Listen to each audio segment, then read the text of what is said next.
ayun nga po, no, maraming Kalingap supporters, viewers, commentators, ang nagsasabi na huwag pang hinayangan itong si Erica kasi mas madami pa po ang nangangailangan daw ho ng tulong, at may nagsasabing karma na po iyon ni Erica. So di naman po natin masasabing karma po yun ni Erica dahil nga po mismo siya ay umaayaw, at ang dahilan nga po nila kung bakit ayaw nang magpa-vlog itong si Erica kasi nga po magfo-focus na po siya sa pag-aaral. So para sa akin, may isang malalim na dahilan itong si Erica kung bakit ayaw po niyang magpa-vlog sa Team Kalingap, na alam naman po natin maraming mga tao ang gustong makahingi ng tulong sa Team Kalingap, lalong-lalo na po ngayon sa hirap ng buhay. So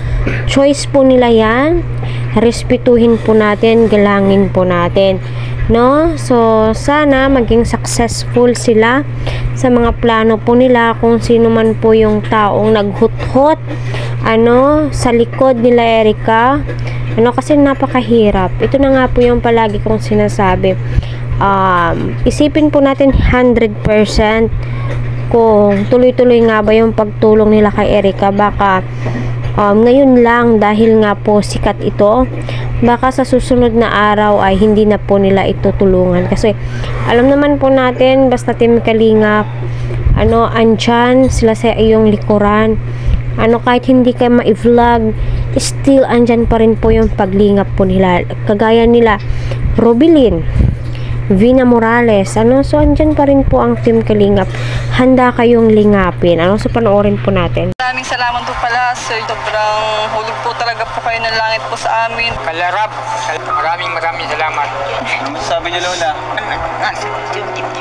Sir, grabe po. Laki po ng binigay niyo po. Pinakaunang salita na masasabi natin, yung saya. Dito nga po ay nagpapasalamat po ang buong pamilya kay Kalingap Rab at saka sa mga sponsor ni Erica. Di po nila lubos akalain na ganyan po pala kalaki ang pera na ipagkakaloob po ng isang sponsor sa kanila. Pero subalit bigla nagbago ang lahat, nagbago ang ihip ng hangin, at ayaw na pong magpa-vlog ni Erica. So nakakasad naman po sa side nga po ng Team Edrica na patuloy na umaasa, kinikilig sa tambalan po nila, at lalong-lalo na po kay Kalingap Edu, naway maging okay ang lahat, at makapag-isip-isip si Erica kung tama nga ba yung ginawa po niya.